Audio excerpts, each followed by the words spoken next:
vượt đang chạy đi đâu chẳng lẽ ป้าตัว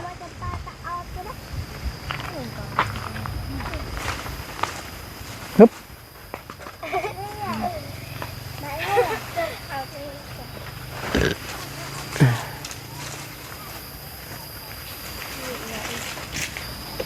ฮะพอดีละมาอะไรพุ่นอ่ะเห็นไหมเหยียดลงตรงดูแต่ว่าเนาะพี่น้องหันมึงดูล่ะแต่ว่ามันแต่ว่ามันขดเนาะrồi นี่พี่น้องไง 1 2 3 4 5 6 7 8 8เสาเนี่ย rồi เดือจากหันละมานี้เนาะไว้ตัวนี้เราบอกกล้าขึ้น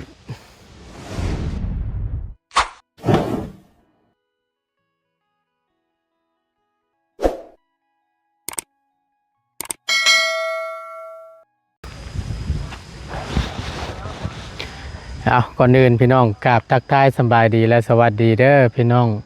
สบายดีกันเบิดสุขูสุคนเนาะพบเจอกันพี่น้องพอดีตั้งประตูได้เข้ามาบ้านห้วยยึงเนาะก็คือสิเข้ามาหาทางครอบครัวของน้องเพิ่นที่ผูกแขนหักนะพี่น้องไงพี่น้องอาจจะจำได้อยู่หรอกเนาะเขตนี่แหละเฮือนเพิ่นหลังนี่แหละแต่บ่ว่าเพิ่นอยู่บ่หรือว่าจังใดเนาะเข้ามาก็จังว่าเงียบแต่โอ้ยพี่น้องเอ้ยมิดชู้สิบอยู่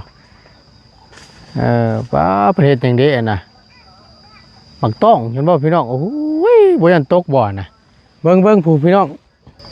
ป้าตัวคักแน่ดิบ่ยันตกบ่คือขึ้นชูงแท้ ตัวเงียบพี่น้องไงเนาะเบิ่งเดี๋ยวบ่ต้นจะไปถามทางน้องเพิ่นก่อนคือจังว่าบ่เห็นไผอยู่เนาะเพิ่นไปทางใดดิมาบัดนี้รถจุดแป้นพี่น้องเอ้ยป้าคือมาต้นใหญ่แท้บัดนี้ก็ต้องชุก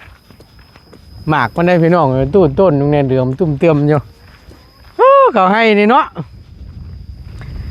ตายก็แรงแลดแล้วพี่น้องเอ้ยฝนบนตกค่ำนี่ใช้อันแบ่งกันกินในหน้าหมักต้องนะพี่น้องไผคนขึ้นนะโอ้บักคำจะก้นขึ้นนะ2 คนตัวขึ้นไล่บ่อนี่บ่คือเก่งแท้นี่กักเด้ดินี่โอ้โหใช้อันนี่น่าจะคู่ว่าขึ้นได้นี่คือขึ้นได้ง่านี่ง่าฮักบัดนี่บัดลงสิลงง่าได้บัดนี่มอมสิลงงานได้บัดนี่ เอ้ยพี่น้องเอ้ยคักแน่ดิจับจุดเจือแหละอันน้องอันว่าเฮือนเพิ่นอันนี้เจ้าของเฮือนหลังนี้เพิ่นไปไสล่ะไปหาหน่อไม้ไปเบิดนะสบายดีเด้อน้องเด้อสบายดีโอ้เพิ่นไปหาหน่อไม้ไปแต่เช้าเพิ่นบ่ลูกเพิ่นได้ซะลูกปุ่นไปเล่นเรือนลูกเพิ่นนะผู้แขนหักหั่นได้เพิ่นไปดินแต่ผู้แม่นั่นไปหาหน่อไม้ยังบ่เห็นมาอยู่พี่น้องเลยโอ้ยแซ่บบ่นาง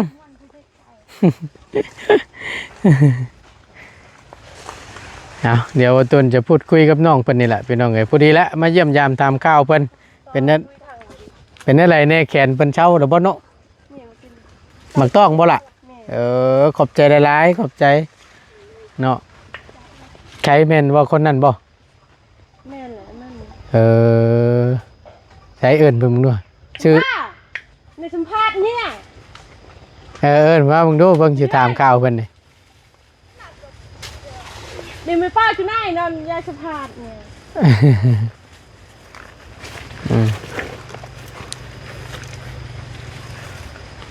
เจอยิดเนี่ยเหยียบเปรียบแล้ววิธีการลงโอ้ยหยัดงามฮักดีพี่น้องเลยจับดีๆนะครับ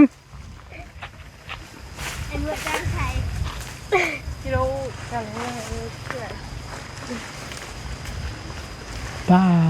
ตัว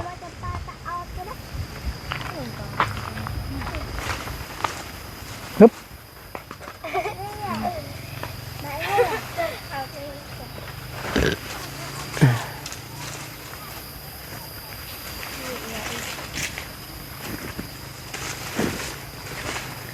โอ้ยเก่งเลยดิ กังเน่ดีดิเนาะโคตรโพพี่น้องเอ้ย ตัวใช้หลาเพิ่นไปจะได้นั่ง เราก็ง่วง เอาไปเบิ่งงัวเอาถ่าจังหน่อยก่อนเนาะบ่ได้ไปทางใดบ่เจ้าก็ได้ มาไปเชียร์งาน มาเสียหญ้าหญ้ามันต้นบ่ก็แห้งคักแท้เนาะ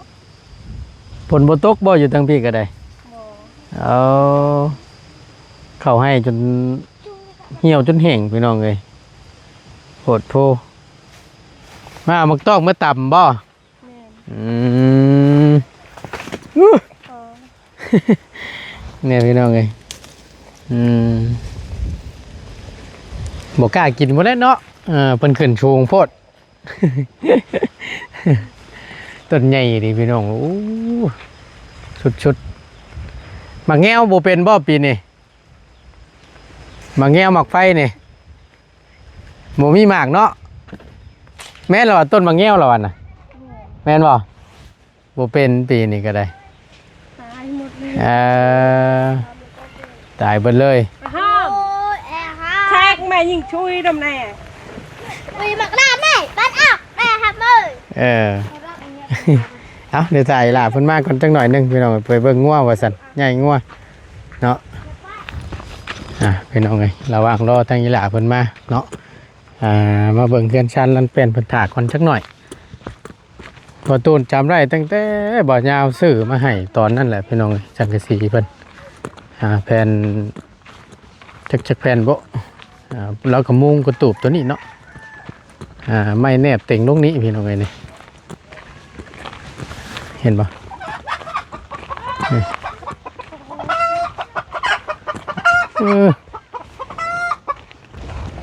พอดีว่าตุนยุดก่อนนิดนึงกี่เสียงไก่กระตากพี่น้องโอ้ยย่านแท้เนาะตัวนี้สิเป็นทางลงทางขึ้นบ่พี่น้องเลยด้วยนี่ใดนี่เข่าพุ่นออกพี่โตเนาะจากนี้ดิฝนตกมานี่ยันเปียกไปแล้วนี่มืดฝนมาแล้วผมพี่น้องนี่ขอนขีมีตั้งชูจะเงาอยู่นี่ก็เป็นอีกเคสหนึ่งพี่น้องเนาะที่ผัวทิ่มเลี้ยงลูกทั้งแม่แล้วก็เลี้ยงลูกเดียวนี่พี่น้องอาจจะจำได้อยู่หรอกอันที่น้องเพิ่นตกอันนี้ตกกันบันไดแขนหักนี่นี่อะไรพี่น้องเลยสภาพในการเป็นอยู่เฮือนซานเนาะมองพักกระไซค่อนข้างจะสุดโทรมผ่าบัดผ่าเกี่ยวเพิ่นก็ป้าต้องขาดเบิดเลยได้พี่น้องเลยโอ้ตัวเทิงนั่นก็น่าจะโมเมนต์โมมีสังกะสีตามบ่ผ่าคุบมาเชื่อตกมันนี่หัวอีกแล้วนี่เนาะข้างนี้นี่นะพี่น้อง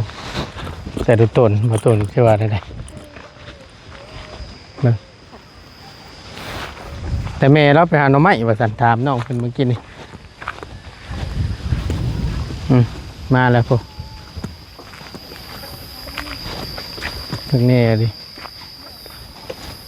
พอดีละมาแล้วพุ่นเห็นไดจะว่าขดเร็วจากแขนเรามาแล้วซื้ออย่างน้อบตูนก็ลืมแล้วพี่น้องไง บ่ได้เข้ามาหาฝนล้นเติบมาแต่ทางใดสบายดีล่ะสบายดี มาแต่ไส มาที่คุณ ฮะ มาที่คุณ มาแต่ไสมาแต่พุ่น มาแต่กี่ เอามานี่ก่อนมานั่งนี่ก่อนมาเราเบาจนอันนั้นก่อนจังหน่อยนั่งกินย่างเจ๊ะเลย โอเคมาไปลองไงอึ๊บ พูดคุยกับอีหล่าเพิ่นก่อนบ่ได้เข้ามาล้นเติบเลยถือละเว้าได้อยู่บ่จำได้อยู่บ่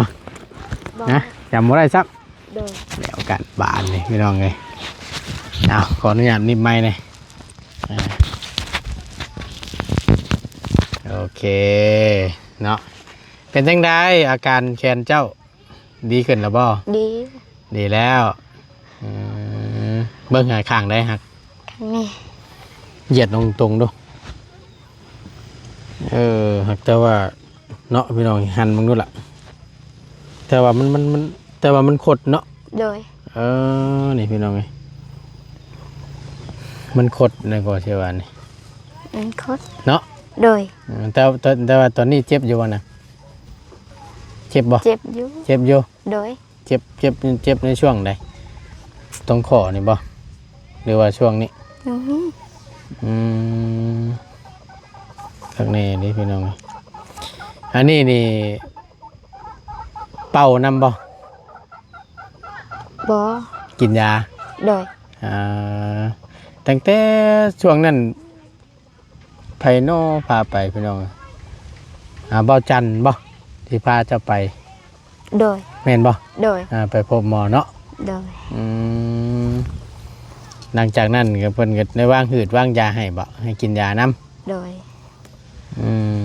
แล้วว่าถามก่อนเจ้าชื่อหยังก็ ชื่อจำปา น้องจำปาเนาะ โดย ลืมเลยได้พี่น้อง แต่บ่าวซื้อบ่ตูนเด้อ โดย พอดีได้เข้ามาแล้วก็คิดว่าสิบ่พ่อเจ้าแหละแนมเห็นตะม่อมอยู่มาไปยังพุ่นน่ะ ไปลิ้น ไปดิน โดย แม่เจ้าไปใส่ ไปหาหน่อไม้ ไปหาหน่อไม้ โดย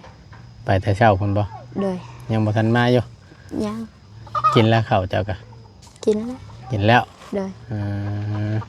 ได้หยังกิน กินหน่อไม้ กินหน่อไม้ โดย มีแต่หน่อไม้พี่น้องเอ้ยแต่ละมื้อเนาะ โดย ได้ไปหาหน่อไม้มาขายอยู่บ่ ได้อยู่ ไปขายอยู่ไส ไปขายอยู่ตลาด ตลาดเชฟโปนปุ๊ โดย ไปขาย แม่ แม่ โดย เจ้าบ่ได้ไปบ่ล่ะ ไปอยู่ ไปคือกัน โดย ไปกับแม่นะพากันไปคู่มือบ่ไปขายหน่อไม้ ไปคือมือ คือแม่ไปหามันนี่ก็ถ้าได้หลายนี่ก็เอาออกไปขายบ่ ได้ไรไปขาย มันสิทันบ่นางแต่สมมุติว่าคือจังซี่ช่วงมันสิบ่ายสิค่ำเลยสมมุติว่าเฮาไล่หน่อไม้เนาะไปขายหั่นนะ ทานอยู่ มันบ่ค่ำบ่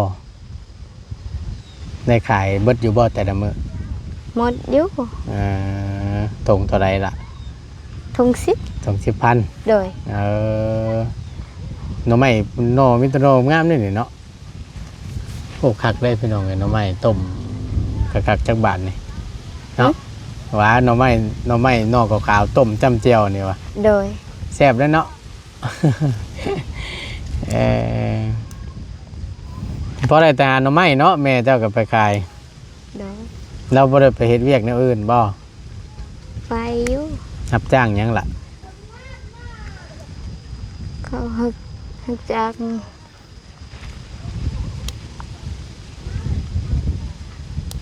เพิ่นไปรับจ้างหยัง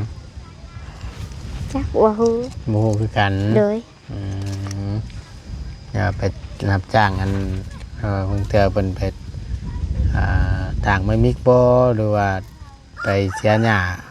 มันบ่อหย่างเพิ่นจ้างสินะบ่ได้ไปนั่นบ่ ไป ไปคือกันคำว่าเว้าง่ายๆก็คำว่ามีผู้จ้างก็ไปเนาะ โดย เจ้าก็ไปอยู่บ่ บ่ บ่ได้ไป โดย เผาเฮือน คักแน่นี่เฮือนเจ้าเนาะฝนตกมามันบ่หัวบ่ล่ะ หัว หัวอยู่ โดย หัวแล้วไปรี่อยู่หมองได้บ้านเบิ่งไปชนอยู่บอนใดคือจะว่าคักแต่ ก็อยู่นี่ บ่ อยู่นี่ ฝนตกลงมานี่ก็หัวแล้วนี่เนาะ โดย ครั้งนี้ที่เฮือนคือบ่ตุนให้เบิ่งเมื่อกี้น่ะพี่น้องเอ้ยผ้าบัดคลุม เวลาผลฉาดมาผลพระเขานี่มันบ่เปียกบ่ทางข้างมัน เปียกอยู่ เปียกอยู่ โดย ขาดเปิดผ่ากันเนาะ โดย ไม่ต้องเลยทำได้ผ่าแอมแค่อยู่เนาะผ่ากระแตะนั่นน่ะเนาะ โดย ผ่ากระจาดนั่นน่ะแค่เอาไงเป็นแต่เมื่อยแต่คือตอดหายใจใหญ่แต่เพราะว่ามันขาดเบิดนะครับว่าได้เปลี่ยนผ้าไหมนี่ก็แค่อยู่เนาะ โดย จังกะซีจักแผ่นนั่นแต่มุงฟังทางนี้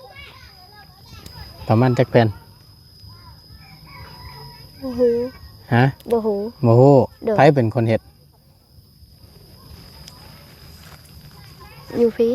ฮะ อยู่พี่ บ่แม่นอันนี้แหละลูกละนี่หลังคาตัวเทิงตัวนี้นะไผเป็นคนเอาขึ้นไปมุงให้ แม่ แม่เจ้าบ่ โดย อันนั้นน่ะแม่นของไผตัวนั้นน่ะนั่นพี่น้องเอ้ยเสาไผตัวน่ะฮะ เศร้าเฮา เสาเฮือนเจ้าบ่ โดย นั่นได้จักเสาแล้วไผหามาล่ะ แฮ่ ฮะ อีแม่ อีแม่ โดย แม่เจ้านะตัวไปพาเราไปเบิ่งนี่คืองี้ขัดเถอะ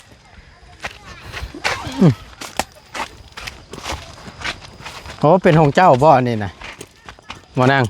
โดย เป็นชาวเจ้าเนาะเป็นชื่อตัวไรนี่ล่ะ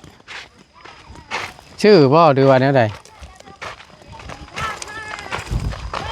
แม่เจ้าชื่อบ่ โดย หรือว่าเพิ่นเอาให้บ่นี่ได้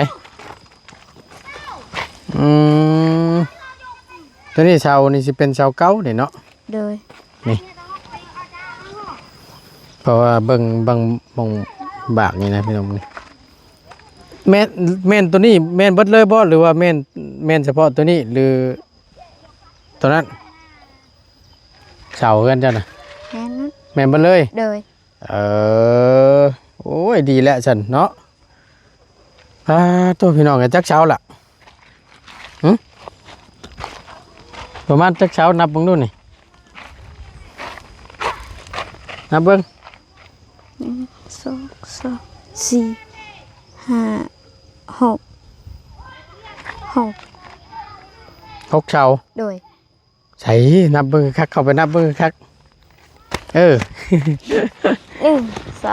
3 4 5 6 7 8 8เช้า โดย โอ้พี่น้องเอ้ยแต่ทั้งเจ้าบ่ฮู้ว่าเช้าเท่าไรบ่แม่เจ้าชื่อแม่เจ้าบ่ชื่อหรือว่าใดๆถามอีกครั้ง บ่ฮู้ ไผเอามาให้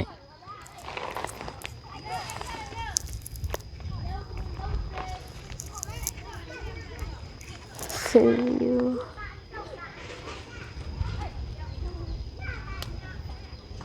ข้างหน้าสาว ของน้าสาวเจ้า โดย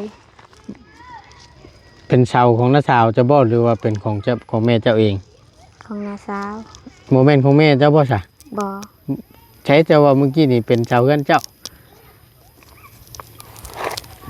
ใครบ่ฮู้ บ่ฮู้ โดย หากบ่ตูนว่าบ่แม่นดอกเบิ่งนี่สิเป็นของน้าสาวแหละเนาะ โดย โอ้คำเราได้เสาเดี๋ยวนี้นี่ก็สาธุแล้วพี่น้องเอ้ยก็ได้ยกย่อเฮือนใหม่รถแล้วนี่แม่นบ่เลยนี่บอกของน้าสาวเจ้า แม่นะ อันนี้บ่ดินเพิ่นนั่นล่ะที่เพิ่นจะปลูกกันนี่บ่ โดย หม่องนี้บ่ ของหน้าสาวให้นี่ ให้สาวนี่ มันตัวเสานี้ โดย ตกใจเบิดเนาะ ผลเพื่อนเราพี่น้องเลยเงินนี่แหละเพิ่นเนาะไปเบิ่งกันเจ้าอีกครั้งไปข้าวกินได้ฉันนั่งยังอยู่บ่ยังพอได้กินอยู่บ่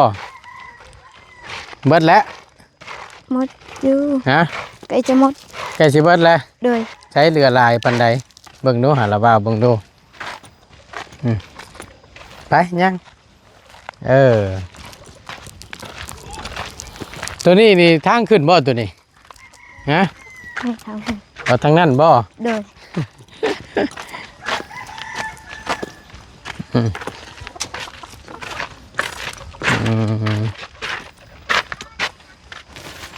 โอ้ยบ่อนนอนเนาะพี่น้องเอ้ยใช้เข่าเจ้าอยู่ใส่สิเบิดเลยพี่น้องเอ้ยบ่อนนอนกับแม่นี่เนาะ โดย มุ้งมีอยู่บ่มีอยู่เนาะอ่ามันก็เป็นตะหัวเลยพี่น้องมึงนี่หลังคาแล้วนะผ่าบัดเอี่ยมกับไปเพื่อตัวนี้เวลาลมพัดมานี่แม่นได้หนิเนาะนางเนาะ โดย ปิวเพลิงเนี่ยเนาะ โดย เย็นประตูแล้วอันนี่นะฉาดก็เปียกหมดแล้วพี่น้องมึงนี่แต่ละมุมฮ่าโธ่ตัวนี้คือบ่ขึ้นมุ้งฉลาดนี่นี่สังกะสีนี่มันบ่พอว่าขึ้นมุ้งอยู่เทิงนี่ บ่ได้ ฮะ บ่ได้ มันเป็นอะไร ยันมันตก อย่ามันตก โดย ว่าตัวนั้นแล้วเอามุ้งหันตัวนั้นพี่น้องเนาะอันนี้ เลย เรือจากหันแล้วมานี้เนาะไว้ตัวนี้เราบ่กล้าขึ้นพอดีทั้งระเบาเข้ามาเยี่ยมยามเนาะเดี๋ยวจะเอามีให้พอได้ต้มเด้อ โดย พอได้กินเด้อนางเด้อ โดย โอเคมาพี่ก่อนนะเดี๋ยวมีให้เอาพอได้ต้มเด้อนางเด้อโอเคเมื่อเดี๋ยวระเบาสิกลับก่อก้อนยันฝนตกนี่ช่วงย่างนี่พี่น้องเลย โดย เนาะอยู่ดีมีแห้ง โดย สบายดีล่ะ สบายดี สบายดีมาไหมระเบาไม่เนี่ยขอโทษเด้อโอเคไปจันมีตัวมือหนาเด้อโอเคไปพี่น้องทั้งประตูนขอตัวจบคลิปปิดคลิปก่อนเนาะพาผลกับสิลงมาแหละมีแต่ว่าไว้มือหนามือในเนาะมีจังใดกับจังว่ากันพี่น้องเลยเขานำสัมปลาก็ใกล้สิเบิดแล้วอีหล่าเพิ่นก็ได้เนาะเอาขอบคุณในลายโชคมันร่ำรวยด้วยพี่น้องเด้อสำหรับคลิปนี้บอตูนไปแล้วสบายดีเด้อ